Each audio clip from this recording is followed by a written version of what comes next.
Good evening, ladies and gentlemen. Good evening. Thank you. Let's go back to September 29th, 2006. That's when Petty Officer Michael Mansour is a United States Navy SEAL operating in Ramadi, Iraq.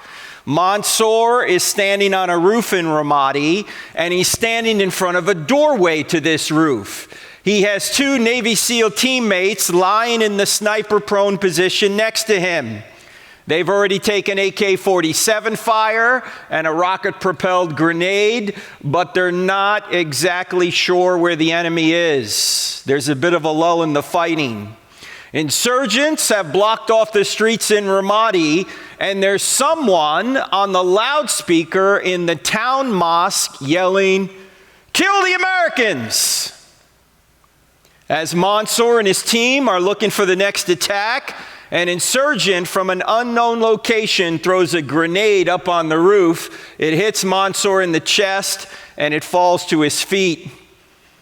Due to the length of the throw, there's no opportunity to pick it up and throw it back. He has only a split second to make a decision.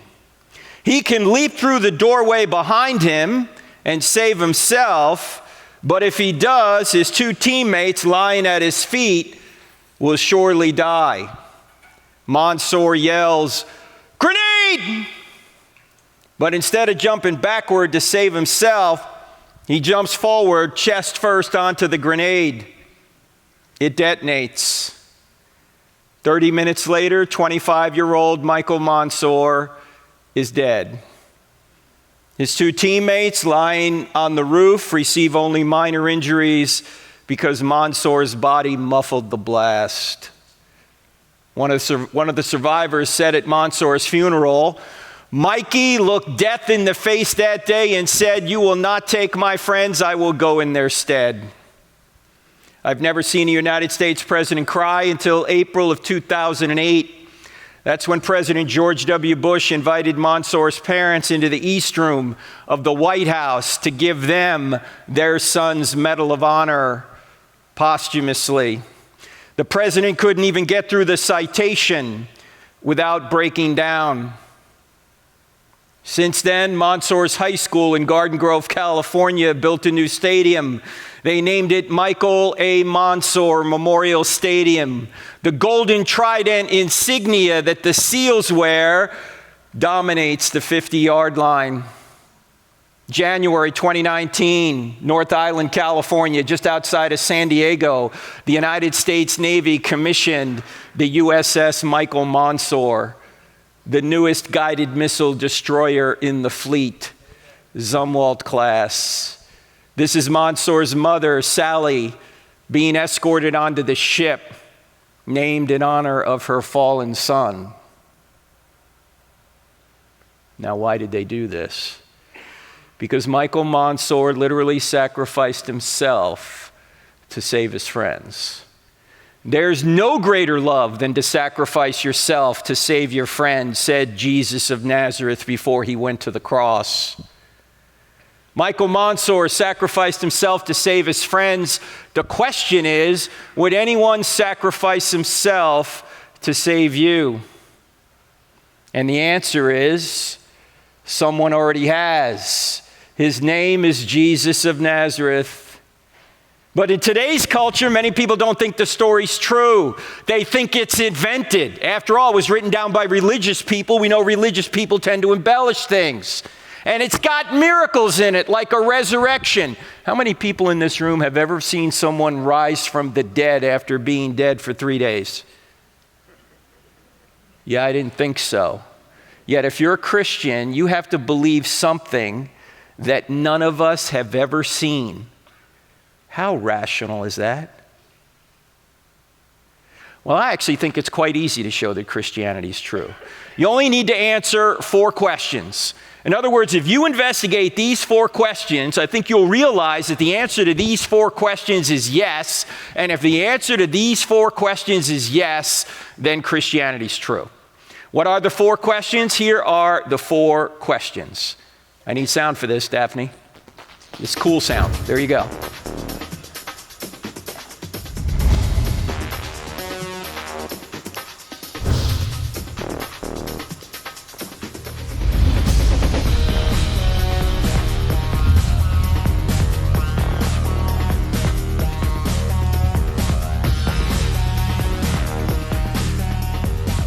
Now that is some pretty grooving music, isn't it? Yeah. That's actually from our TV show on every Wednesday nights on DirecTV channel 378. If you don't have DirecTV, it's on Roku. Just look for NRB on Roku for National Religious Broadcasters. If you don't have DirecTV and you don't have Roku, it's on this new technology sweeping Loudoun County right now. It's called the internet. You guys heard of this? Yeah, it's actually broadcast on our website, crossexamine.org, at that time. We're also on radio every Saturday morning. There is a station here somewhere in D.C.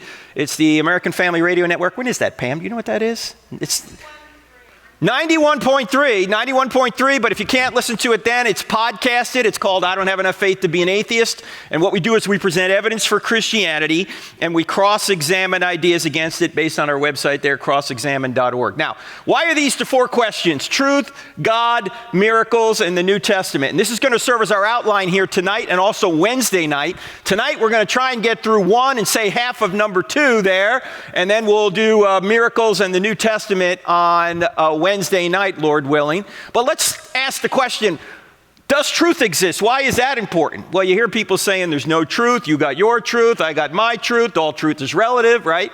Well, if there's no truth, Christianity can't be true.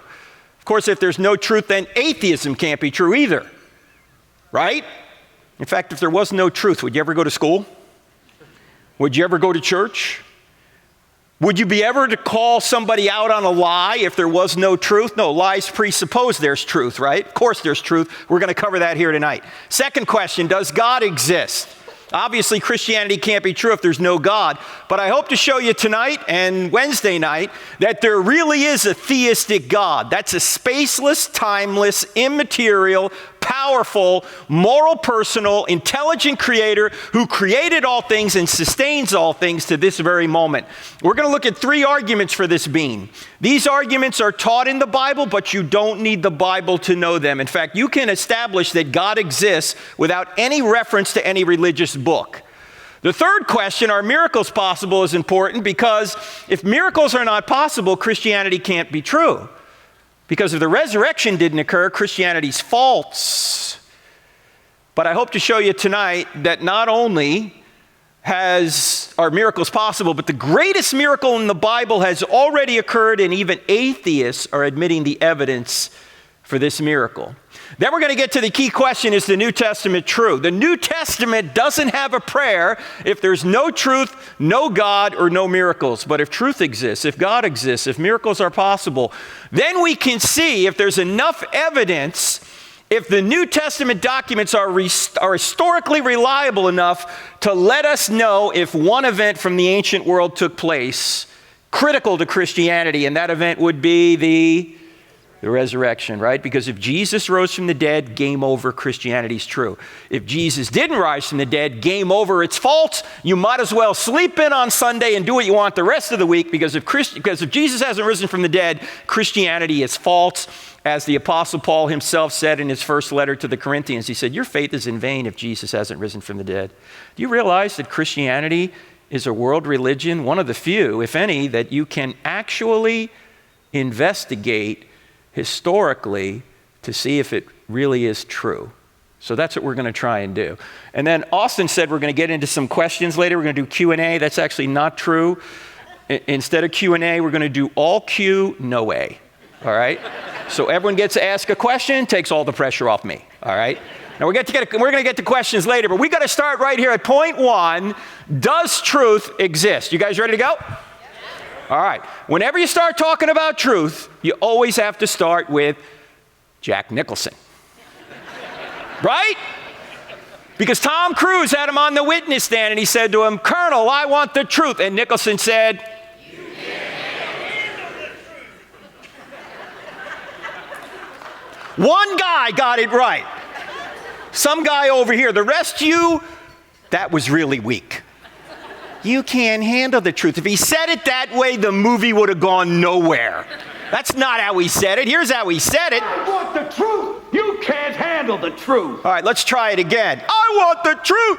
You can't. Now that felt better, didn't it? Didn't that feel better? Didn't you always want to come to church and yell at Gary or something? You can't handle the truth. Well, there's a lot of people that can't handle the truth. They're saying, you got your truth, I got my truth, all truth is relative. Well, if you don't get anything outside of what we talk about here tonight or Wednesday night, what we're about to talk about in the next couple of minutes is, I think, the most important thinking skill that you can learn.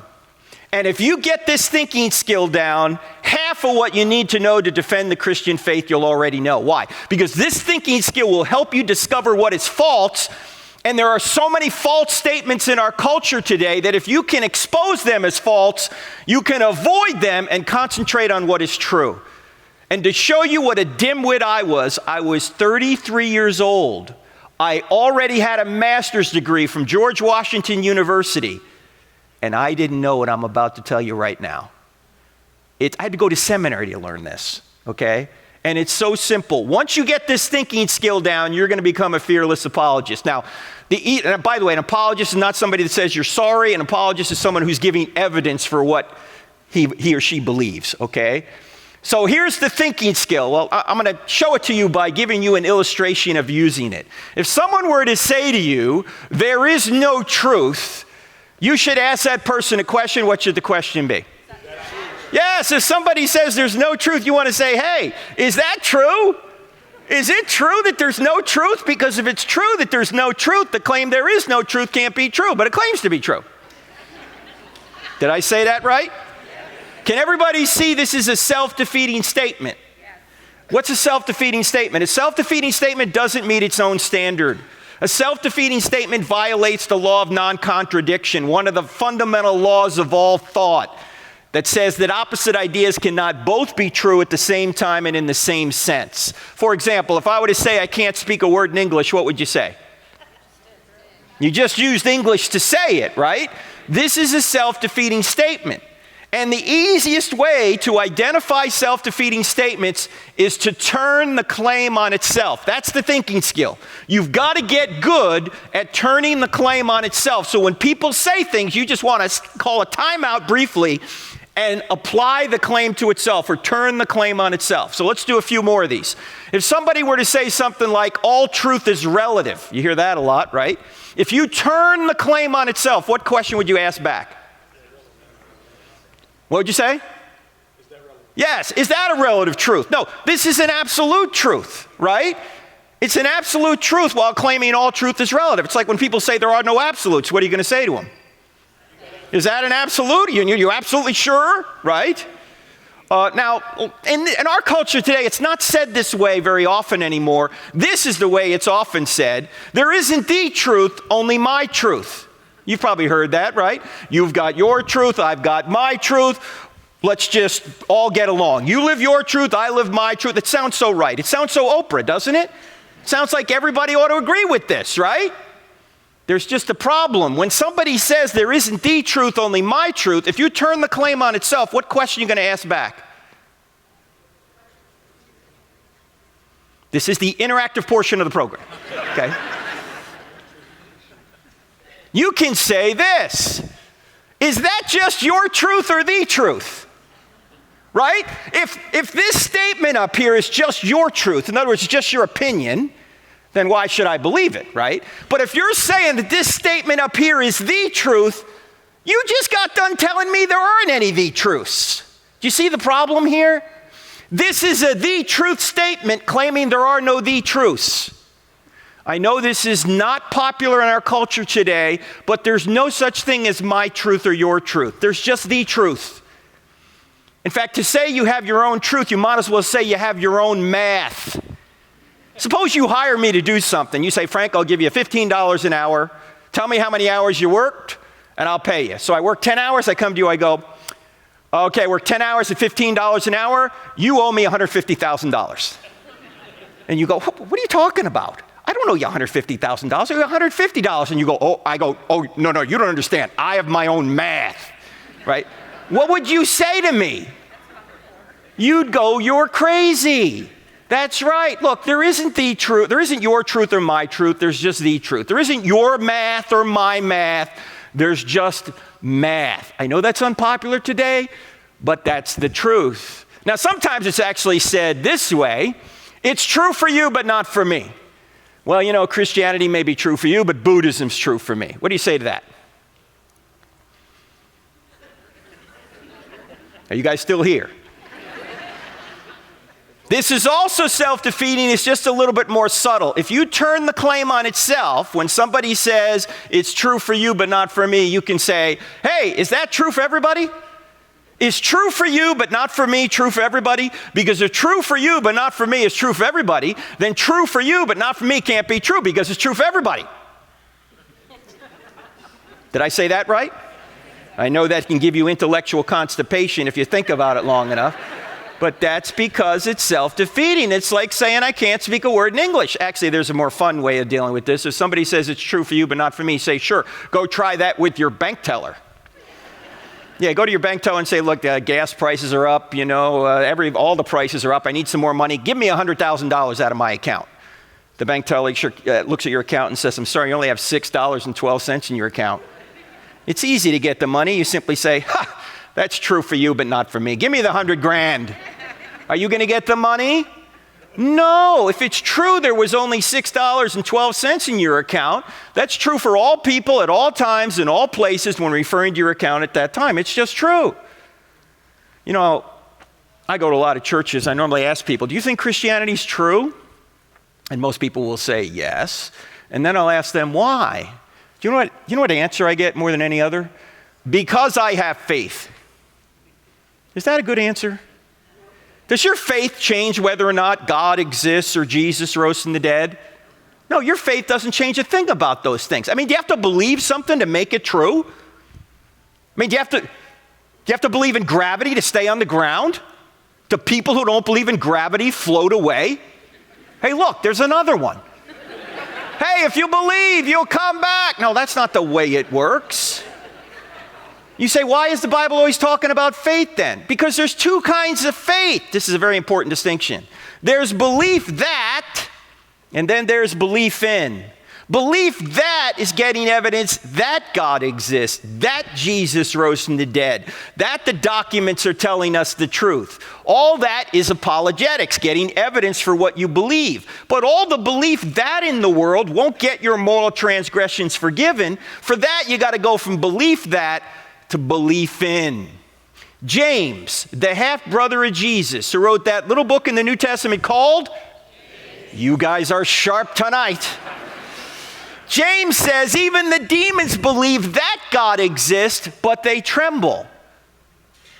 They don't want to trust in Jesus. They know that it's true, but they don't trust in him.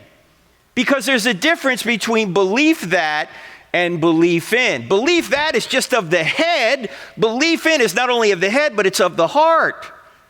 You can know something's true and still not trust in it. In fact, we know this in relationships, don't we? In fact, when I first met my wife 37 years ago, I got evidence that she would be a good wife, but all the evidence in the world didn't make her my wife. I had to take a step of trust in her to ask her to be my wife. And in a momentary lapse of judgment, she said yes. See? That's the difference between belief that and belief in. Now, most of the time when the Bible's talking about faith, it's talking about the second kind. It's talking about belief in. After you know that Jesus is the Savior, trust in him. But you should have evidence that he's the Savior. So you can be a better ambassador for him when people ask you the question, what is this hope that you have? It's not just, I'm believing without evidence. I've got evidence it's true, and I'm trusting in it. Now, how about this? You hear this a lot. There's no truth in anything but science. Turn the claim on itself. What would you ask somebody who said this? Yeah, is that statement science? Is that a scientific truth? Can you go in the laboratory and prove this claim? No, that's a philosophical claim. You can't prove that in the laboratory. In fact, you can't do science without philosophy. A book I wrote a few years ago is called Stealing from God, Why Atheists Need God to Make Their Case. And we have a chapter in there on science. Here's the title of the chapter.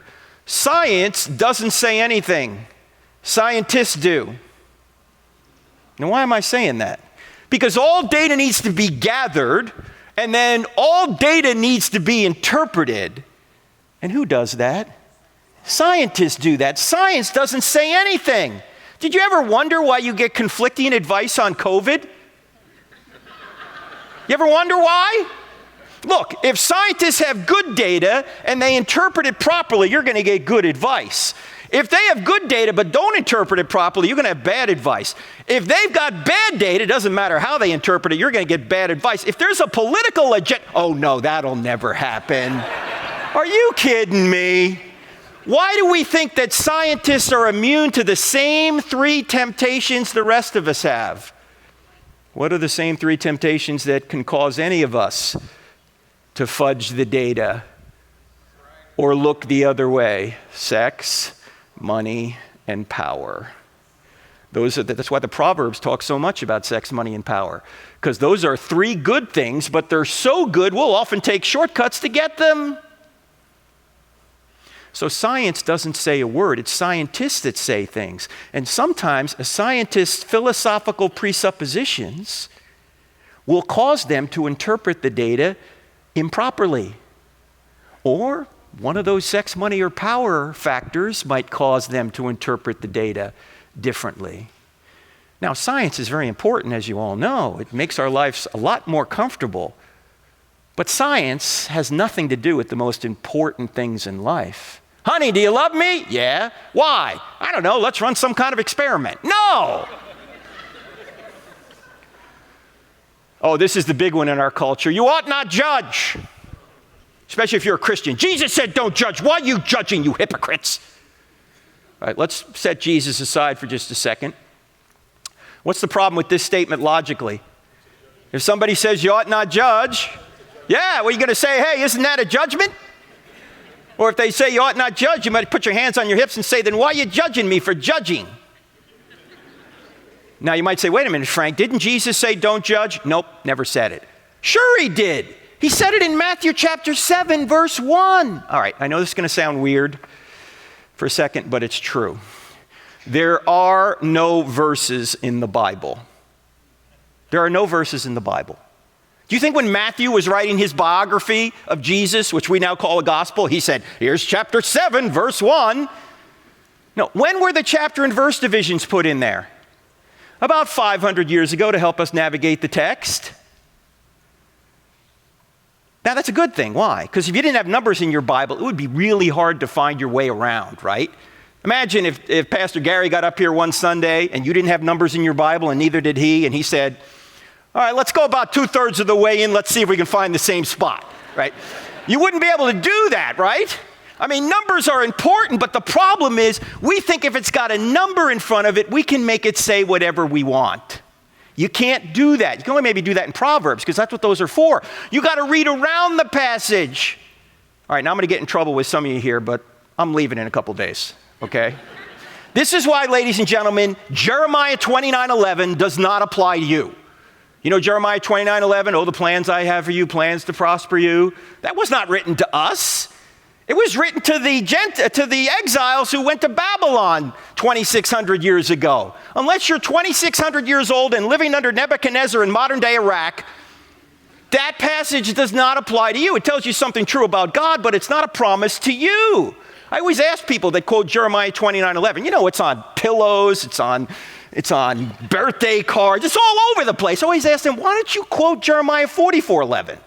Why? What is Jeremiah 44:11 about? Jeremiah 29:11 is the promise God made to people that went to Babylon in the exile. Jeremiah 44:11 is the promise God made to the people that went to Egypt during the exile, and God said, don't go to Egypt. You know what Jeremiah 44:11 says? I will destroy you and all Judah. You don't see that stitched into a pillow. You don't see that on a birthday card. Happy birthday. I will destroy you and all Judah. Jeremiah 44:11. That is so sweet. Thank you, Grandma. No, you don't see that. Why? Because we just selectively pick stuff out of context that we like and we ignore the stuff we don't like. This is why you've got to read around the passage and you've got to read around the judgment passage. What does Jesus say in Matthew 7? He says, judge not, lest you be judged by the same standard you judge others, you be judged by that standard. So before you try and take the speck out of your brother's eye, you hypocrite, which is a judgment, by the way, you notice that? Take the log out of your own eye first, then you'll be better able to help your brother. Is Jesus telling us not to judge here? No, he's telling us to take the speck out of our brother's eye. That involves making a judgment.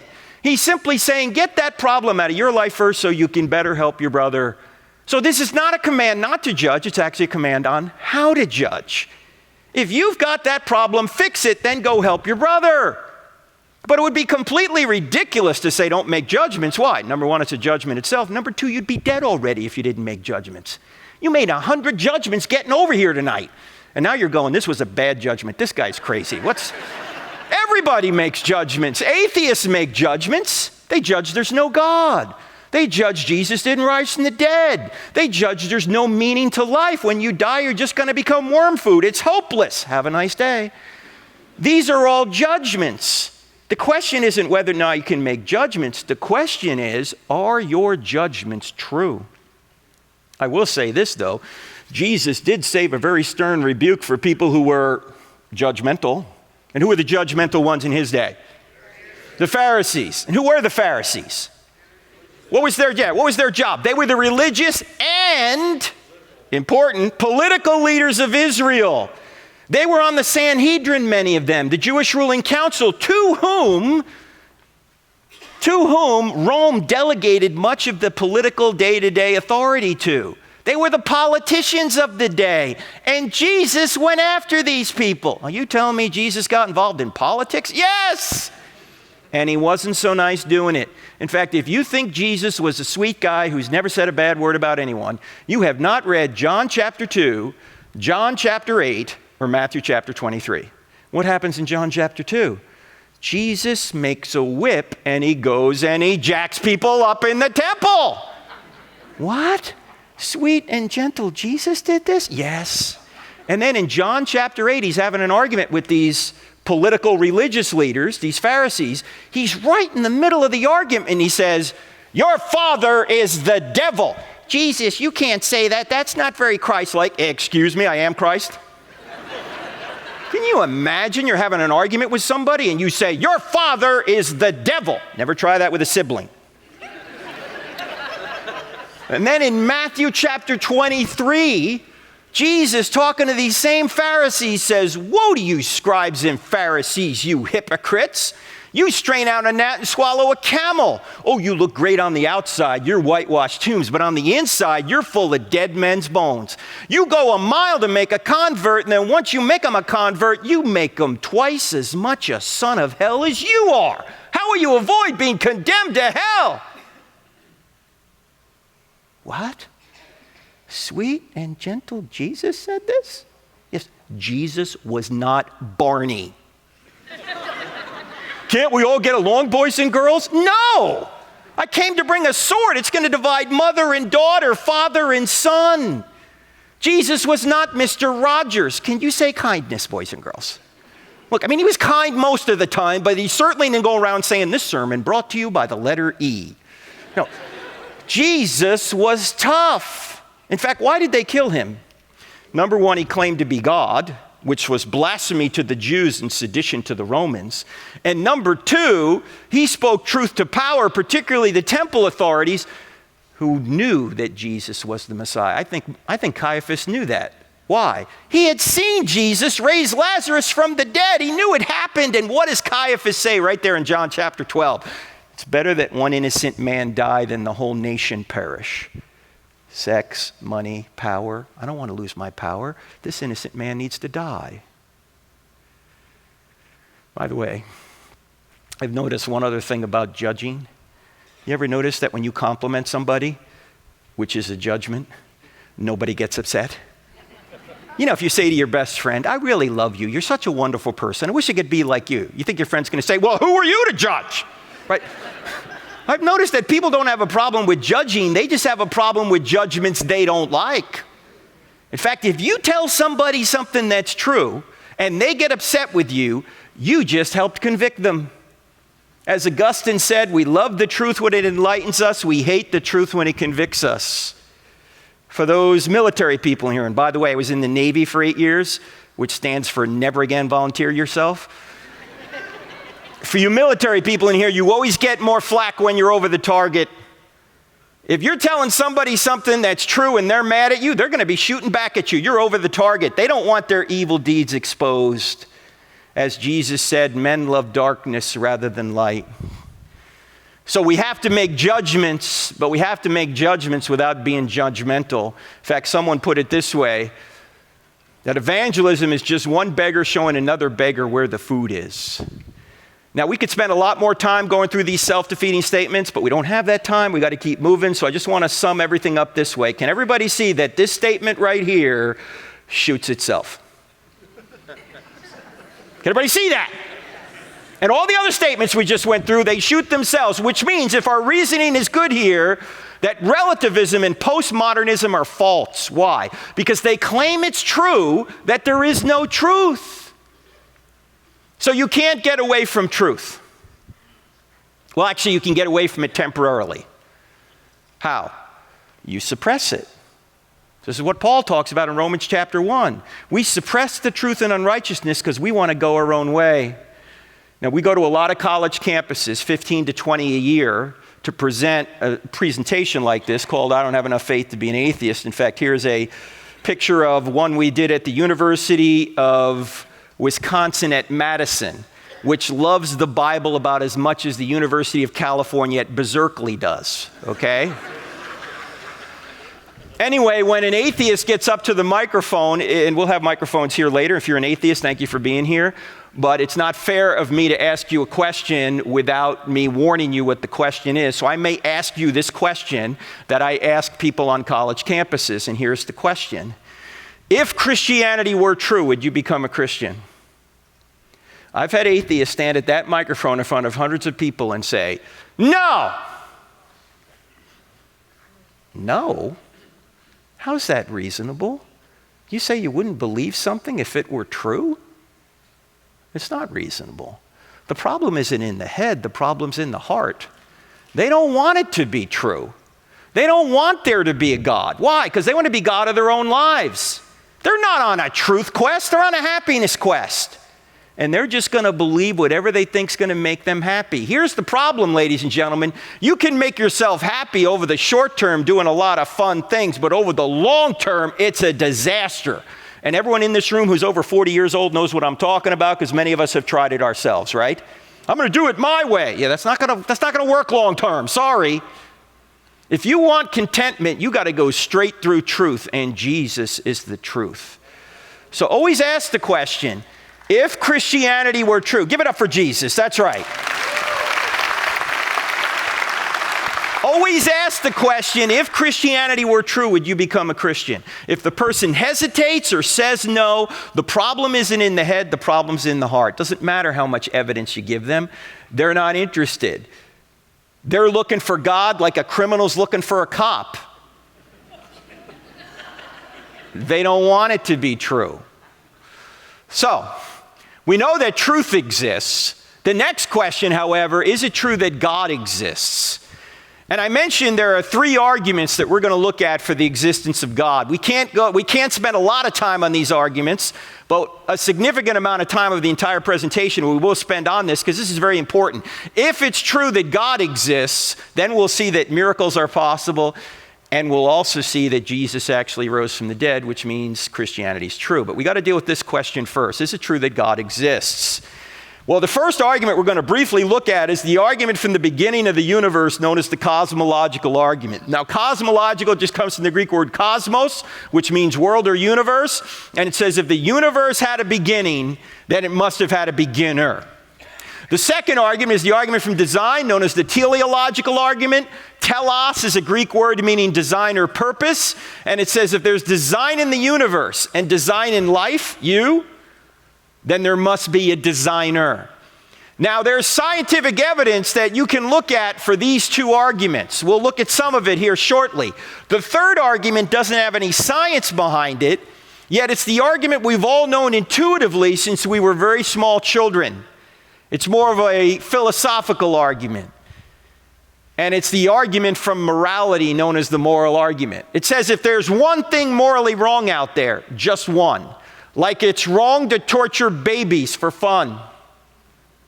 Or it's wrong to murder 6 million people in a Holocaust. or it's wrong to invade a neighboring country without provocation, then God exists. Why? Because if there is no God, none of those things are really wrong. It's just one person's opinion against another. It's just your opinion against a baby torturer's opinion, or your opinion against Hitler's opinion, or your opinion against Putin's opinion, or whoever. Well, we know that, say, murder is not just a matter of opinion.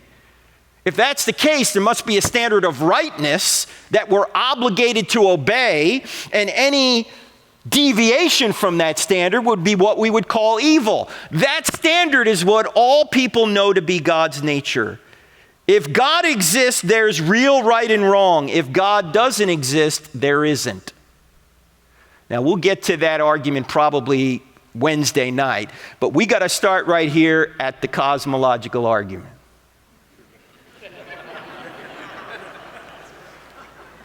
Now, you got to admit, it was worth coming here tonight just to see God do that. Some of you have said, I've never seen God move. Oh, really? Check this out. Now, this is the argument that many say points back to the big... Now, I know some of you Christians in here are thinking, Frank, we're Christians in here, and we don't believe in the Big Bang.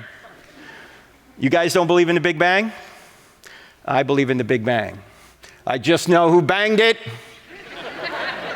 In fact, the evidence for the Big Bang is so good that even atheistic scientists are admitting it. Stephen Hawking, who was probably the most well-known physicist in the world until he died about 5 years ago, put it this way. He said that almost everyone now believes that the universe and time itself had a beginning at the Big Bang. Now, Hawking tried to come up with another explanation other than God. He failed, but he's admitting the data. He's admitting the fact that space, time, and matter literally came into existence. Once there was no space, time, and matter, and then suddenly there was. It wasn't just Hawking. Even agnostic astronomers and cosmologists like Alexander Vilenkin, who teaches at Tufts University, put it this way. He said, with the proof now in place, cosmologists, and by the way, a cosmologist is not someone that puts on your makeup, all right? Cosmologist is someone that studies the universe.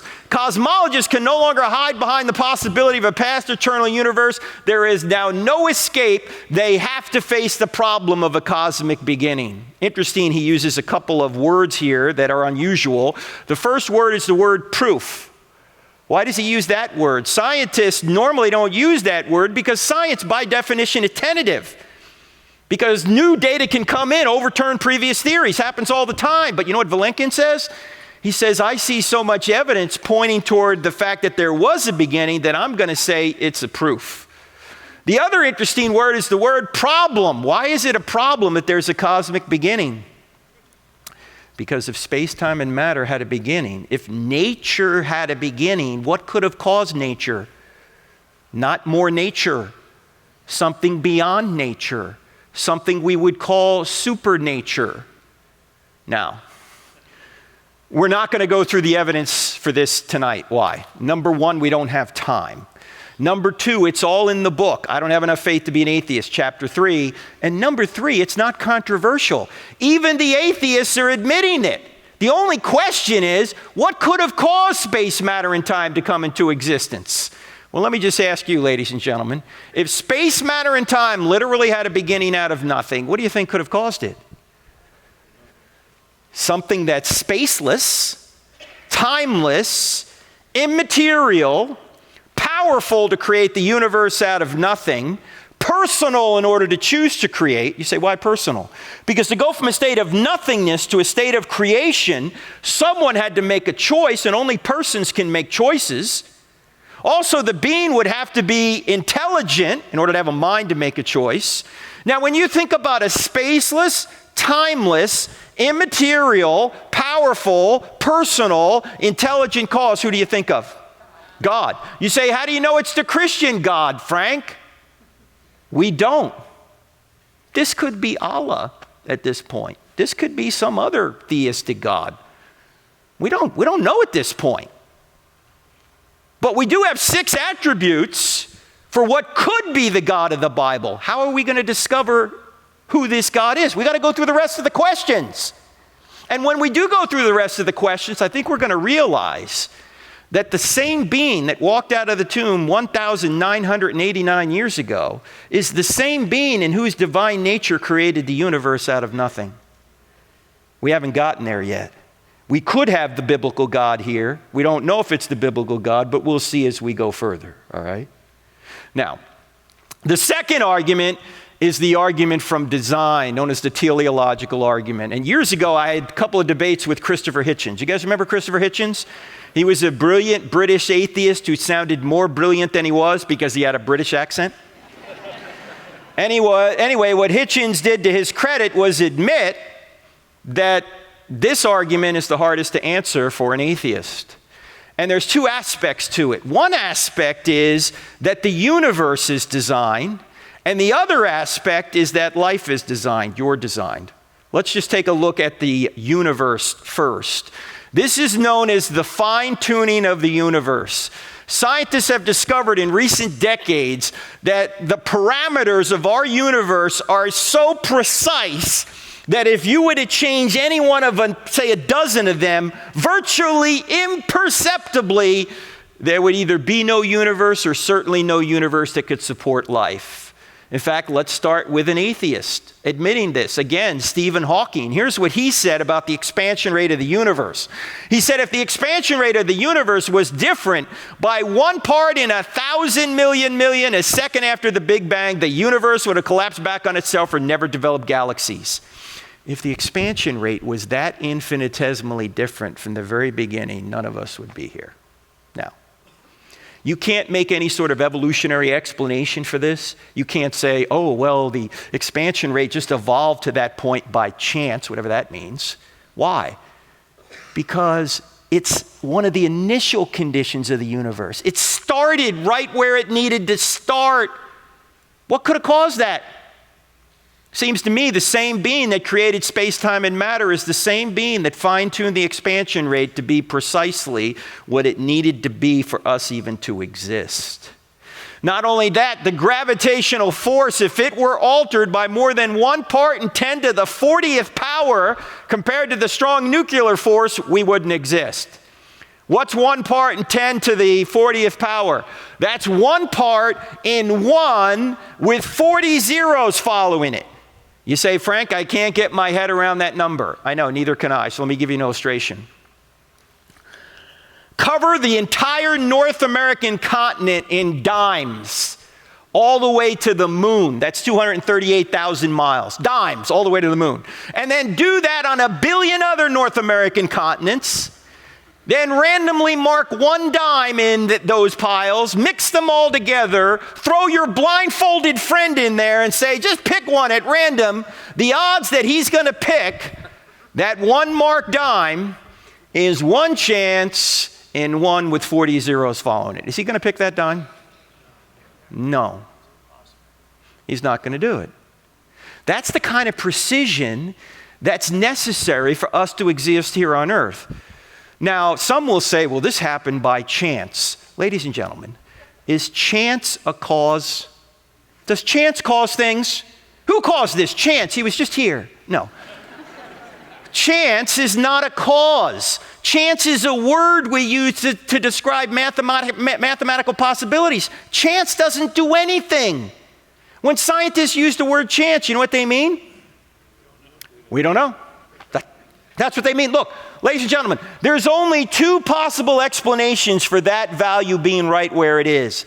It was either designed to be there or it wasn't. What's more reasonable?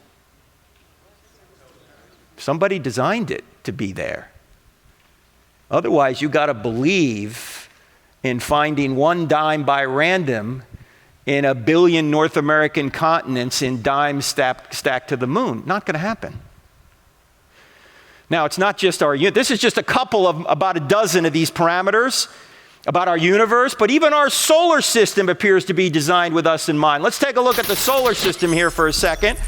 Here we are, third rock from the sun. If we were just a little bit closer to or a little bit further away, we couldn't survive. A little bit closer to, we burn up. A little bit further away, we freeze. We are what scientists call the Goldilocks zone. It's not too hot, it's not too cold, it is... That's a lie. It's way too hot here in the summer. I melted when I got off the plane. The axial tilt, 23.5 degrees. Change that slightly, we don't exist. Earth rotation, 24 hours. Change that slightly, we don't exist. The size and distance of the moon from us. Change that slightly, we don't exist. If Jupiter was not in its current orbit, we couldn't exist here on Earth. Why? What does Jupiter do for us? Jupiter's gravitational force is so strong that it attracts most of the meteors and space junk to it rather than us. In fact, you know these purple marks on Jupiter right here? You know what those are? Those are comet fragment strikes that are bigger than the Earth. Thank God for Jupiter. Because if Jupiter wasn't there, we wouldn't be here. Saturn does the same thing for us. It attracts meteors to it rather than us. In fact, you want to see the planets? Here they are. Look, there's Jupiter, Saturn, Uranus, Neptune, Earth. Look at poor Pluto down here. You know, Pluto recently has been demoted as a planet. I don't know about you, but I think it's size discrimination. And what if Pluto identifies as a planet? What then, you bigots? Take a look at this. You can hardly see Pluto. Take a look at this. That's Arcturus. That's another star in our galaxy. Here's the sun. Jupiter is 1 pixel in size on this scale. Earth, Pluto, forget about them. All right, keep an eye on Arcturus. Where's Arcturus now? Way over here. See it? Way over here. That's Antares. That's another star in our galaxy. The sun is 1 pixel in size on this scale. Jupiter is invisible. Earth, Pluto, forget about them. In fact, if the Earth was the size of a golf ball, Betelgeuse here would be... Look, I don't name the stars, okay? If the Earth was the size of a golf ball, Betelgeuse would be 5 or 6 Empire State Buildings high. The heavens are awesome. And the average distance between stars in our galaxy is 30 trillion miles, and all that distance is necessary for us to exist here on Earth. Now, 30 trillion miles, how far is that? Far. Take you at least 2 tanks of gas in a Toyota Prius to go 30 trillion miles. A number of years ago, my wife and I took our 3 sons when they were much younger to the Desert Museum in Tucson, Arizona. If you ever get a chance to go to Tucson, south side of the city, over the hill, they've got this Desert Museum. And if you go there at night, and on a clear night, you can see thousands of stars in the sky. So we're out there this one night, and it was so clear, the guide said, hey, if we look up at 9:03, we'll see the space shuttle in orbit. It could have been the one right over here at Dulles, the one they got sitting out there. I don't know which one was up at the time, but they go, we'll see it. And I go, oh, come on, we're not going to see the space shuttle. It's only 120 feet long. It's 350 miles up. Oh, me of little faith. At 9:03, the guide goes, look. And we look up in the sky about 70 degrees above the horizon. There's an object streaking across the western desert sky relative to us about like this.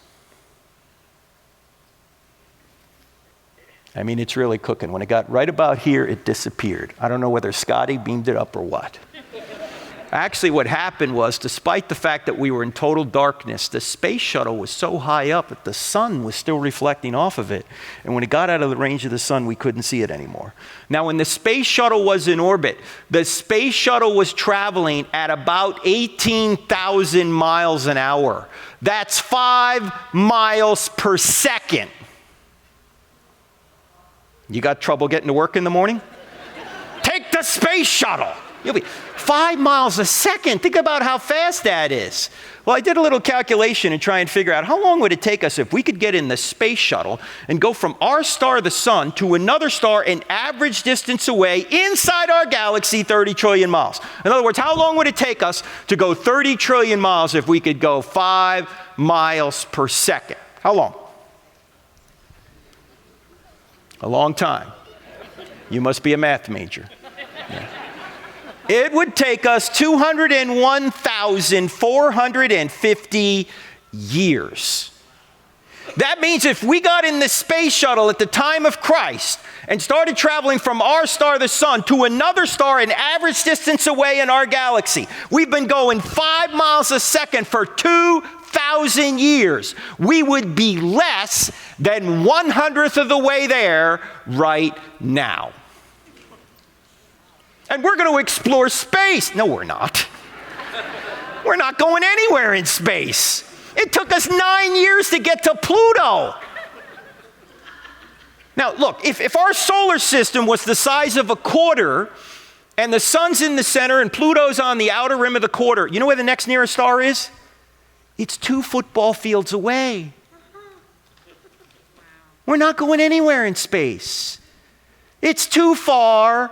And it's too dangerous. I mean, even at light speed, 186,000 miles a second, it would take us almost 4 years to get to the next nearest star. But imagine we figure this out. We get to another planetary system. In fact, what I'm about to show you is a little bit disturbing, but I'm going to show it to you anyway. You're a mature crowd. We get to another planetary system. We plant our flag. And then this happens.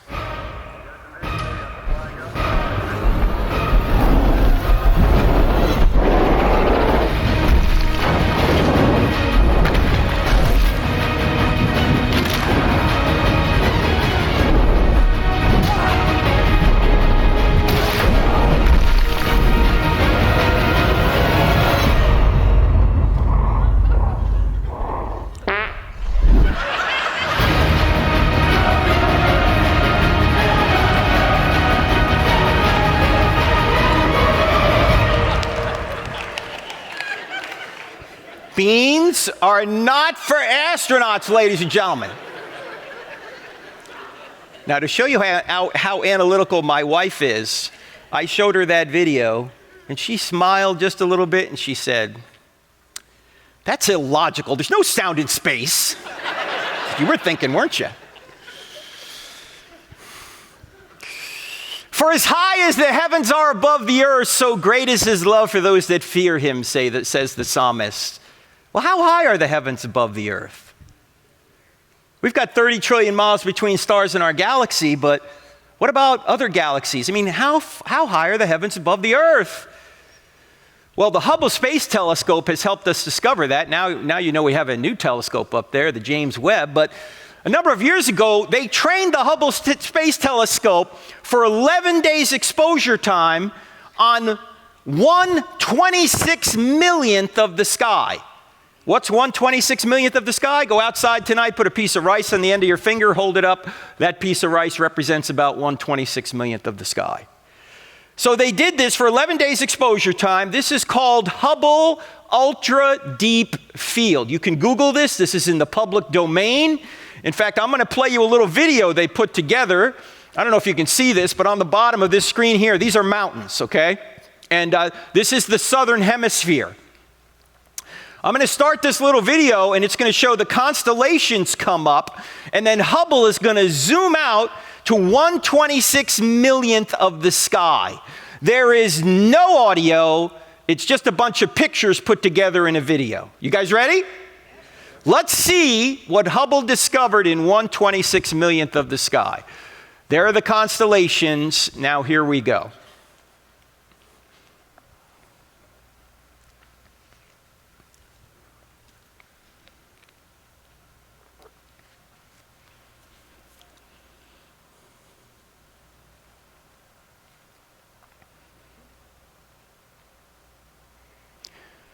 What you're looking at are nearly 10,000 galaxies in 1/26 millionth of the sky.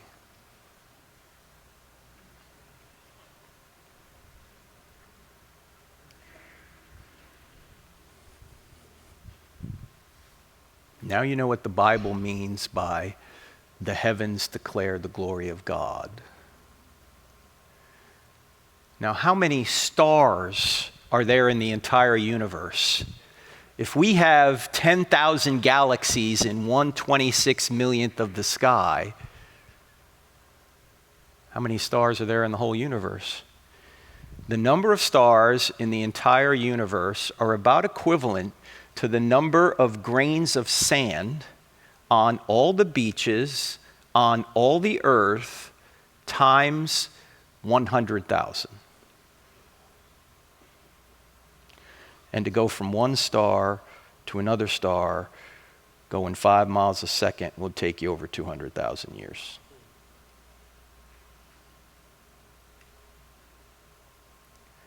Ladies and gentlemen, I don't want to hear any of you ever again use the word awesome unless you're talking about God or the heavens.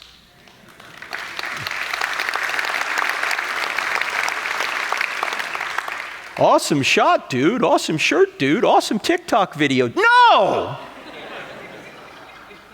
What are you going to say for God? In fact, I only read you half the verse a minute ago. Here's the rest of it.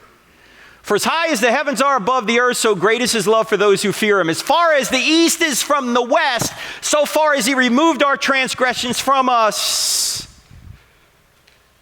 How has he removed our transgressions from us?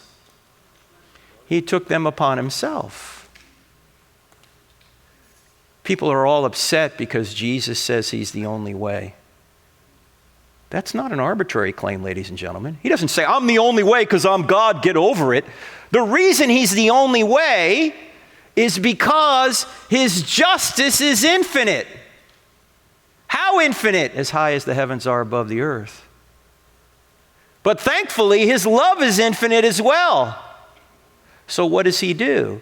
If he's going to allow unjust people like you and me into his presence, he's got to somehow punish us. Otherwise, he's not just. What does he decide to do instead? He doesn't punish us. He punishes a substitute in our place. Who's the only perfect human being he can do that to? Himself. So he adds humanity to his deity, comes to earth, allows the creatures that rebelled against him to torture and kill him, so his infinite justice and infinite love could be reconciled at the cross. It's not an arbitrary claim. It's based in the nature of reality. That's why Jesus is the only way. Now, when you look at the heavens and why Jesus had to come, when you look at the heavens, which have stars equivalent to 100,000 earths, sand grains on 100,000 earths, does that make you feel insignificant? It shouldn't. Why? Because as amazing as the heavens are, they're not made in the image of God, but you are. In fact, this is you in the womb at 11 weeks. Question, is this animal, mineral, vegetable, or human?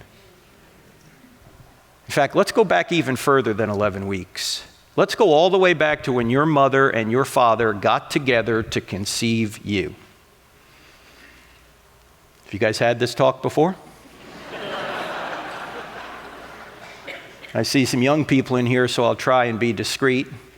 I also see some older people in here, so I'll try and be discreet as well, just in case you've forgotten how this works. When your mother and your father got together to conceive you, your mother unconsciously perfumed her egg to attract your father, and then your father sent the entire population of the United States, 300 million soldiers, toward your mother's egg. And then there was a race, and you won. Don't let anyone ever tell you you're not special. You have blown away anything Michael Phelps has done. I mean, you beat 300 million others. Now, seeing some of you limp in here earlier makes it hard for me to believe you were the fastest soldier in the gene pool, but you were.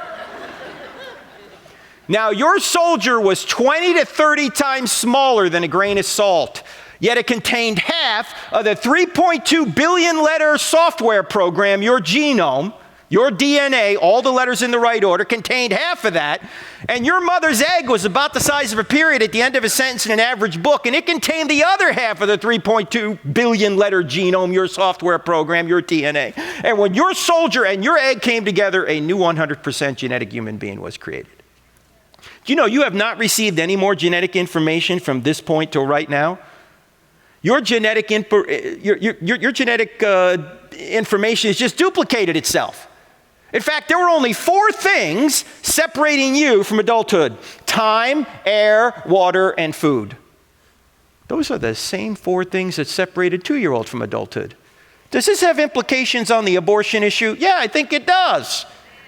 We don't kill the 2-year-old. Why do we kill the unborn child in the womb? Genetically, it's the same. You say, Frank, come on. You can't legislate morality. All right, no extra charge for this, ladies and gentlemen. This is the subject of our first book, called, creatively titled, Legislating Morality. All laws legislate morality. Every law declares one behavior right and the opposite behavior wrong. You can't think of a law that doesn't legislate morality. The question is, whose morality will be legislated? And when people say, well, don't impose your morality on me, I go, why not? Would that be immoral? See, because you're imposing your morality on me right now. Why do you get to impose ought-nots, but I don't? Actually, there's a better answer when people say, don't impose your morality on me. Than that, you can say this: this isn't my morality. I didn't make this stuff up. I didn't make up the fact that murder's wrong, that abortion's wrong, that rape is wrong, that theft is wrong, that men were made for women and women were made for men, and the best way to perpetuate and stabilize society, which is the reason the government's involved in marriage to begin with, is to legally recognize that man-woman relationship over every other relationship. I didn't make any of this stuff up. This isn't my morality. This isn't your morality. This just happens to be the morality. The one Thomas Jefferson said was self-evident. The one the Apostle Paul said, the Gentiles don't have the law of the law written on their hearts. So if you have a problem with the morality, you don't have a problem with me. I didn't make it up. You have the problem with the Creator, upon whose nature this morality is derived. All right, no extra charge for that. Let's go back to this. From this point till right now, a construction project of astonishing complexity began taking place. Cells began multiplying at a rate of 4,000 cells per second. Brain cells began multiplying at a rate of 100,000 cells per second. For most of you anyway. Some cells became brain cells, others lung cells, others heart cells. How did they know how to do this? Nobody knows. Some cells went so far across you to become what they needed to become that it would be equivalent to you today walking across the United States alone. And that construction project continues to this very moment. You just made 4 million new red blood cells. You just made another 4 million new red blood cells. You just made another, knock it off. How is this happening? Are you thinking about this? You're going, wait a minute, Frank, time out, I got to concentrate. New red blood cells coming up. No, this is just happening. How is it happening? Aristotle noticed something 2,400 years ago. Of course, he didn't know anything about blood cells, but he did notice that all of nature's going in a direction. For example, do you notice when you properly nourish an acorn, it always goes in the direction of becoming an oak tree? Why doesn't it become an elm tree or a birch tree or a seahorse? You say, well, it's programmed to become an oak tree. Well, who programmed it? And is an acorn conscious? Is an acorn in the ground going, all right, what do I have to do to become an oak tree? No. But if it's properly nourished, it reliably goes in the direction of becoming an oak tree. If it reliably goes in the direction and it doesn't have a mind, there must be an external mind directing it toward an end. That's what Aristotle called the unmoved mover. Thomas Aquinas comes along in the 1200s and he says, this is going to be my 5th way to argue for God. That all of nature's going in a direction. If it's going in a direction, there must be some kind of director, some mind out there that keeps all this going. Now notice, this is not a Big Bang cause way back when. This is a cause every single second of existence. that everything is going in a direction because it's sustained by a mind. In fact, God is to the universe what a band is to music. When the band was up here playing the music, the band was creating and sustaining the music. What happened to the music the second the band stopped playing? Music's over. Same thing is true with God. God creates the universe and the natural laws that govern it, and he creates you, and he sustains the universe and the natural laws that govern it, and he sustains you. If he were to pull his hand away, we'd all go out of existence. This is why the Apostle Paul said, in him, in Jesus, we live and move and have our being. And Christ holds all things together. And the writer of Hebrews says, God sustains all things by his powerful word. So this is not a Big Bang cause. That's one argument for God. This is a sustaining cause every single second of existence. Ladies and gentlemen, this is why we can do science. Why can we do science? Because the universe is orderly. It goes in a direction consistently. It has reliable cause and effect. If the universe wasn't like that, we couldn't do science. This is why science needs a being like God, because he sets up the environment by which we can discover orderly cause and effect. Without him, nothing would exist, but we wouldn't have an orderly universe.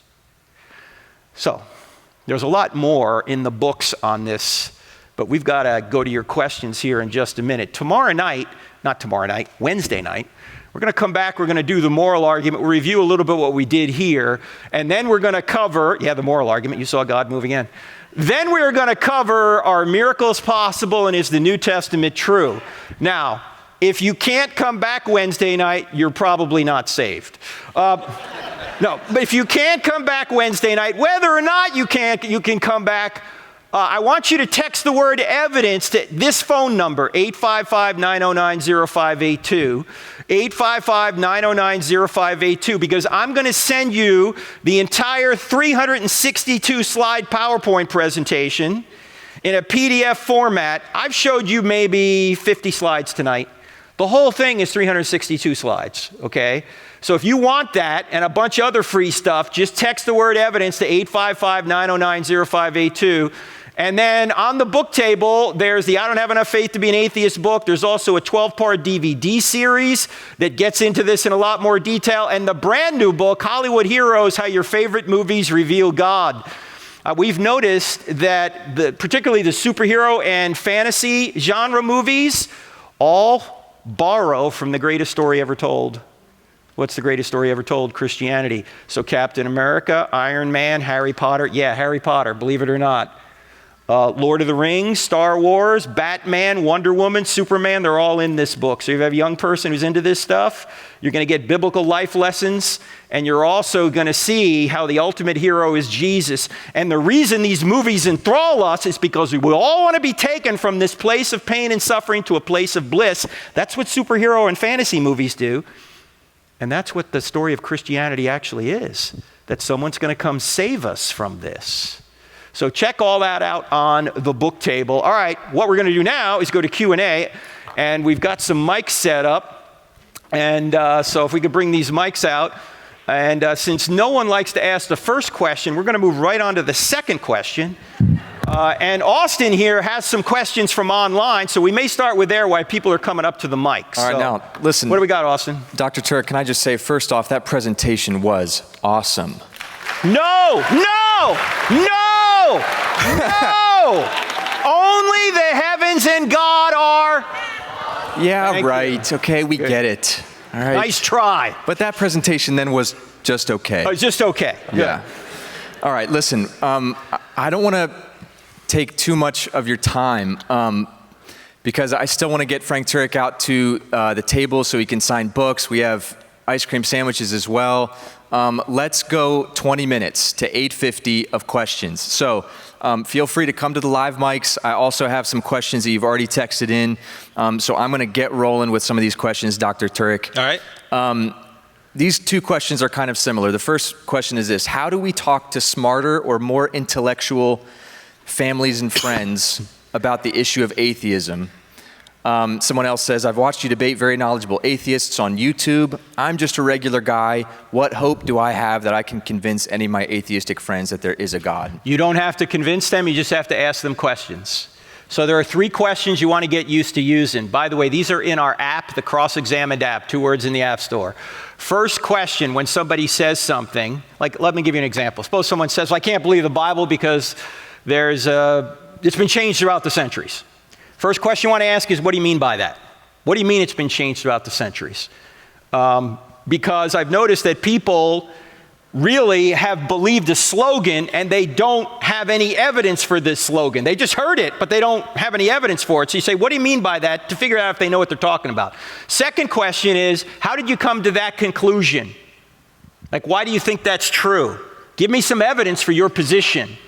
The third question is, have you ever considered, and then you fill in the blank, because a lot of people think the Bible's been changed throughout the centuries because it got to us like the telephone game, right? I tell you something, you tell him something, it goes all the way around the room, it's all gibberish by the time it gets over here, right? That's not how we got the Bible. So you might say, have you ever considered that the Bible was not composed like the telephone game? The Bible was composed when eyewitnesses or people that knew eyewitnesses wrote it down, and then so many of these manuscripts were copied and recopied so we could reconstruct the original with 99.5% accuracy. So the third question, have you ever considered, is your way of providing evidence back.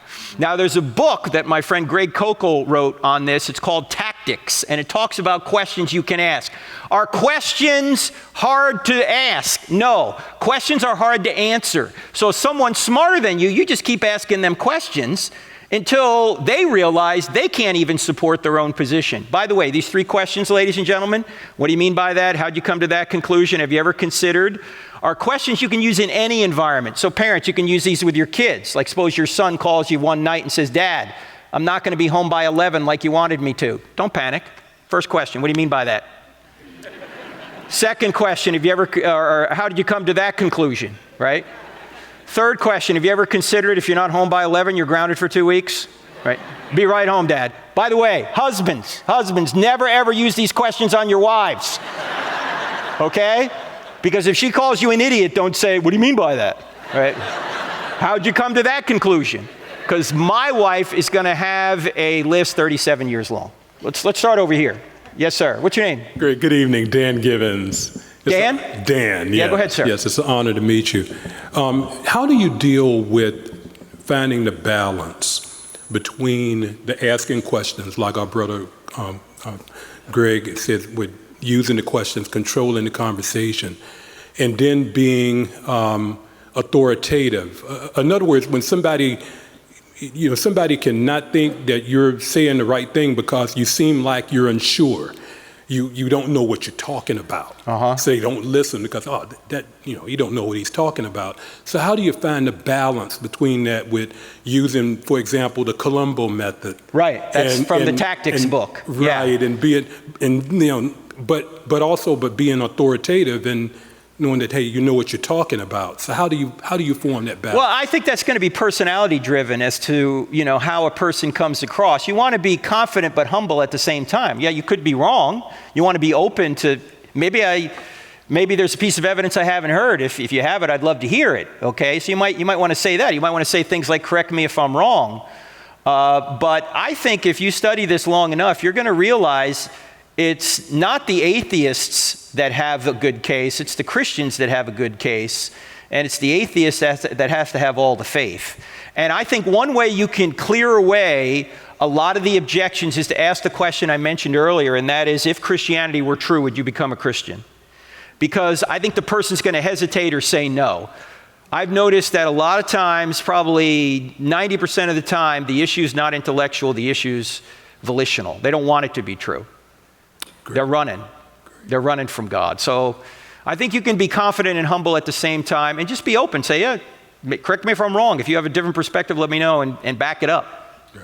Okay. Does that make sense? Yeah, it does. All right. Thanks, Dan. Yes, sir. Something that I think of is the college demographic that you've talked to a lot. So the one question I have is, in your time going to school campuses, you've probably already touched on this, but is there a statement or question that makes them re-question or think of their stance on Christianity that might lead into better conversation with that? You're talking about an atheist? Yeah, someone who's not a firm believer. I still think the question, if Christianity were true, would you become a Christian? Or if you want to take Christianity out of it, you could say, if Jesus rose from the dead to prove he was God, would you follow him? And see what he says. I think that clears the decks of all other objections. They're going to have to be honest. And Jesus said, if you seek, you will find. If people are truly seeking him, they will find him, because he sought us first. He's come after us, and his Holy Spirit has come after us first. But I think a lot of people are resistant.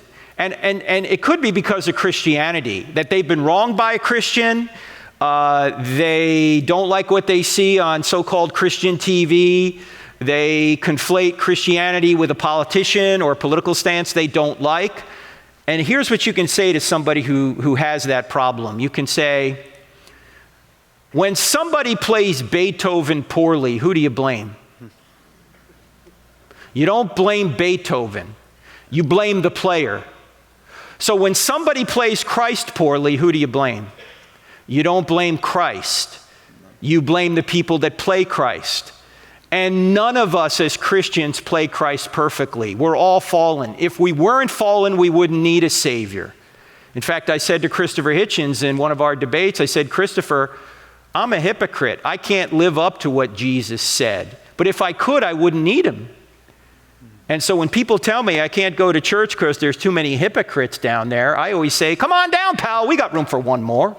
I mean, the church is a hospital for sinners. It's not a country club for saints.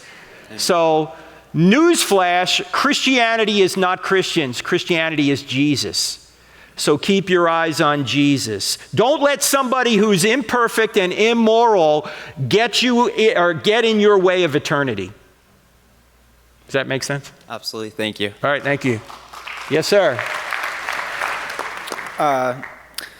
So most of my discussions about Christianity and all that this is very useful for are in a school setting. And with high schoolers, their attention spans are extremely short. So all these one-liners, very useful. One in particular, one argument that I'm trying to figure out relates to the morality one. Yeah. And I mean, this entire presentation, all the other points can reaffirm it and everything, but I only have like 30 seconds when I sit down at lunch and they ask me this question. So it's about the,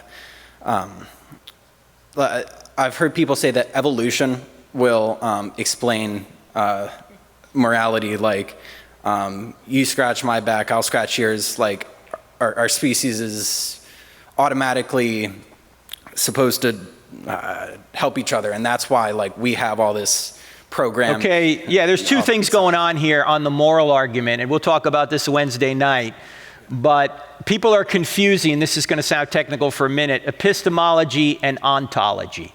Epistemology is how you know something, but ontology is why the thing you know actually exists, okay? So if you say to an atheist, murder isn't wrong unless God exists, they'll say, well, I know murder's wrong. Well, of course you know murder's wrong, but you can't explain why murder is wrong if there is no God. You can't justify it. You can explain the epistemological aspect of it, but not the ontological aspect of it. Where does this moral obligation come from that we ought not murder people? What makes life valuable if there is no God? Nothing. That's the problem. You know, outside every road here, there is a speed limit, right? You can see right outside here, it might say 35 miles an hour. You can know the speed limit and deny that there was someone behind that speed limit. You can know it, but the reason there's a speed limit sign is because there's some authority that put that sign up, right? What we're talking about as Christians is not whether you can read the sign. We all agree you can. We're saying the only thing that makes sense for universal moral obligation, for universal morality, is a standard that we're obligated to obey, and that standard can only be God's nature. Evolution can't give you that. Evolution is a biological process that has no authority to tell you what to do. Doesn't have any authority to tell anyone what to do.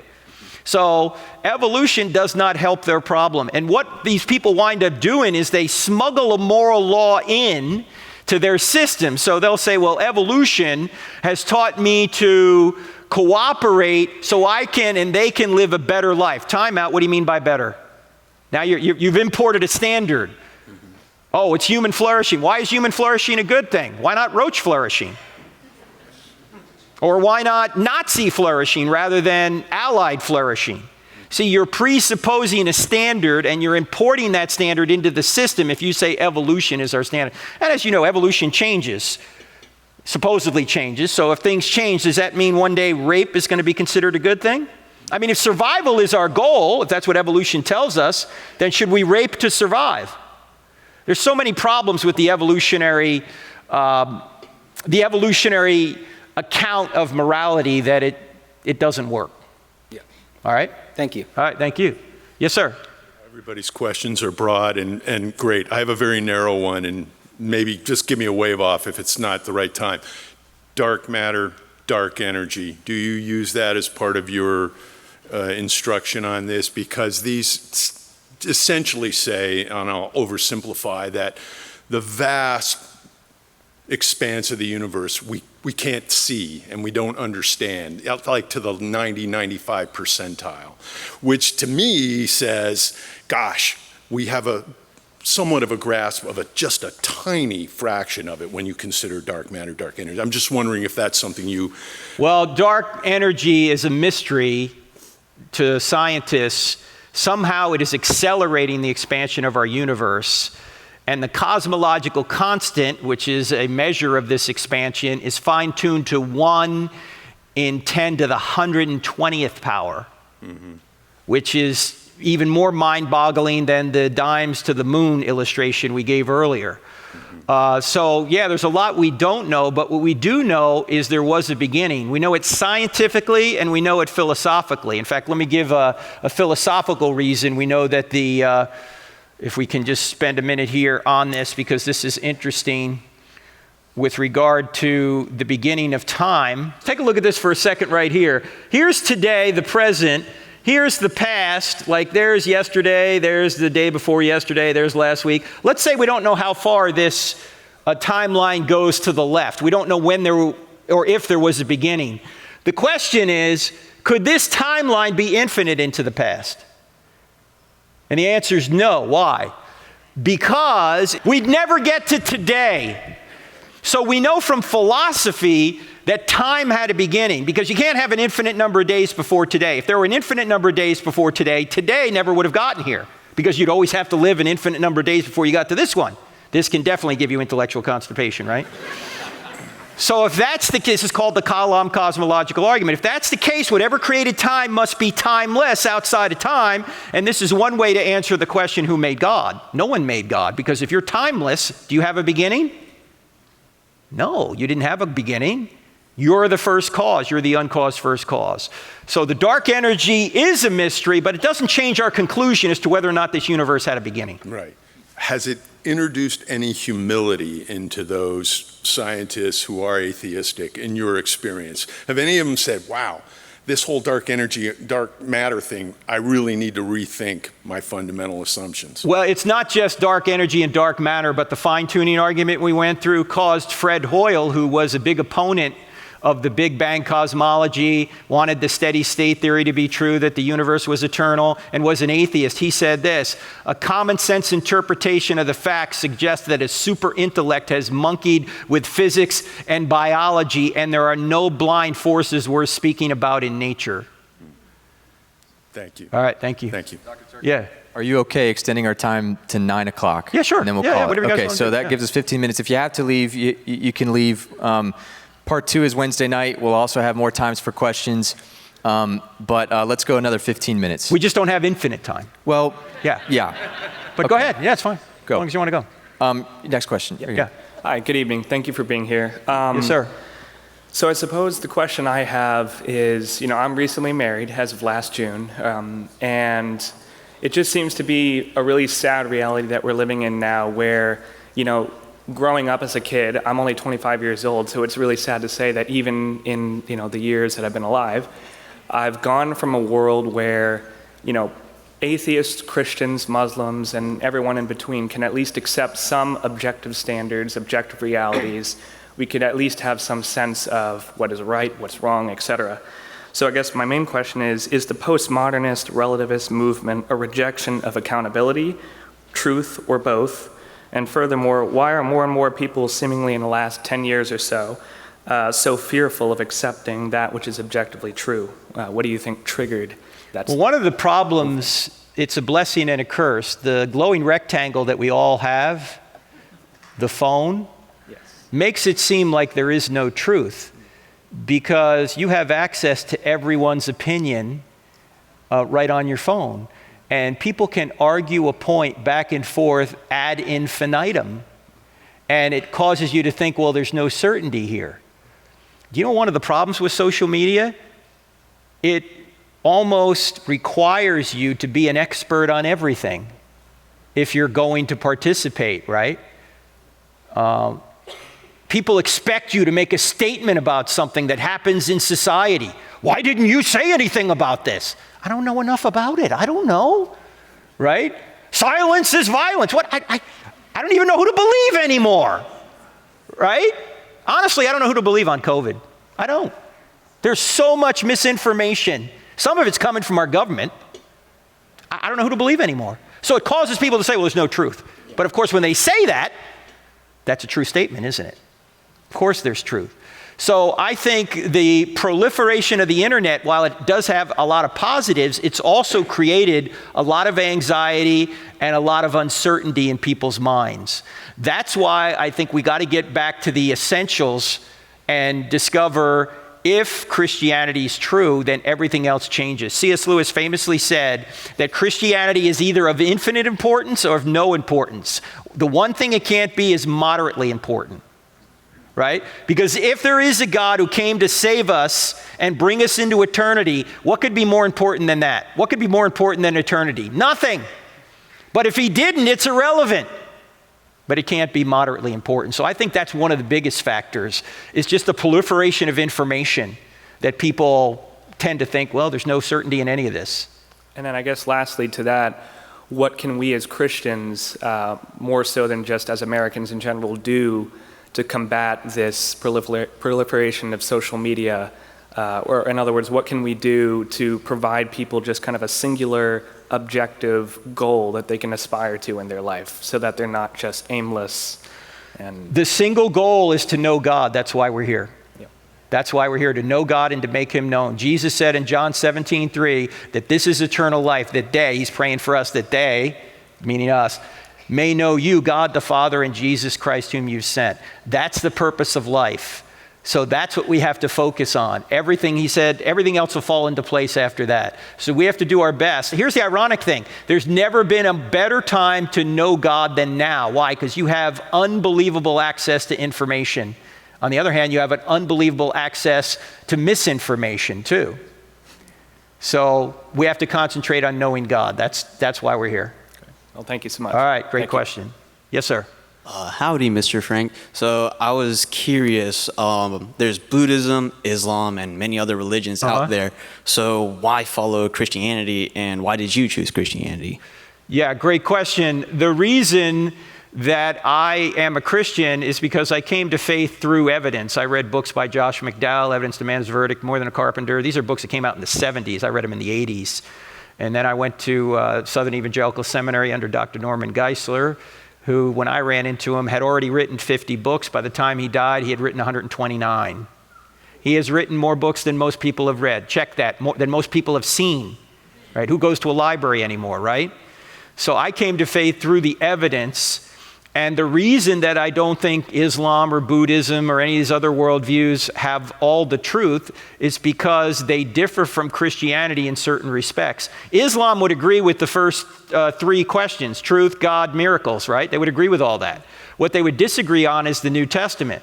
Well, here is the Quran that comes 600 years or so after the New Testament. And the Quran in Surah 4, verse 147, chapter 4, verse 147, Surah 4, verse 147 says that Jesus didn't die, that he was taken straight to heaven. Now, my question is, why would I believe a book written 600 years after the events when I have documents written by eyewitnesses who were there, who said Jesus not only died, but also rose from the dead? In fact, out of all the people in the world today, there are very few people that deny Jesus existed. But of all the people in the world today, whether they're Jews, whether they're atheists, whether they're Christians, they all believe Jesus died. There's only one group that doesn't believe Jesus died, and those are the Muslims. And they're basing that on a document written 600 years after the events. So I'm not a Muslim because I think they get Jesus wrong. I'm not a Hindu because I think they get God wrong. There is a theistic God, not either no God or a pantheistic God, that God is all. I'm not a Buddhist for the same reason. I'm not a Mormon because Mormons believe in many gods, polytheism. I think the evidence shows that Christianity is true. Thank you. All right, thank you. Our last question from the floor. All right. Yes, sir, go ahead. Hi. So I was thinking, like, when the church splits, isn't that sort of a good thing because it would weed out the bad people? Are you talking about the Reformation? No. What's the Reformation? From Martin Luther back in 1517? When you say church split, what do you mean by that? I mean, like, if a church splits over an issue. Well, it depends on what the issue is. If it splits over a central issue, like the deity of Christ or the substitutionary atonement or the inerrancy of the Bible, if it splits over one of those issues because some people want to say that's not true and other people say no, these essentials are true, then yes, if that it's going to split over that, that's splitting over something that's important. So that's like a good thing. Well, you'd rather have the people that denied the essentials actually affirm the essentials, but if they're going to deny the essentials, yes, the church, the people that believe in the essentials have to stand firm. Yeah. Yes.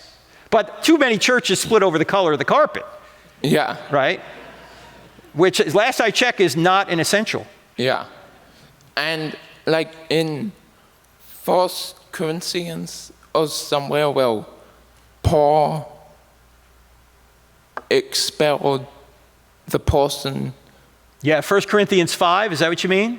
Yeah. When Paul expelled the man who was sleeping with his father's wife over sexual immorality, and he did that for the guy's own good because he wanted the guy to come to his senses, either that or hand him over to Satan so he would be either corrected or he would be lost. And if you read 2 Corinthians, it looked like the church discipline worked because Paul talks about restoring the guy who had repented of his sin. You know, everybody's welcome in church. There's just one type of person not welcome in church according to Paul.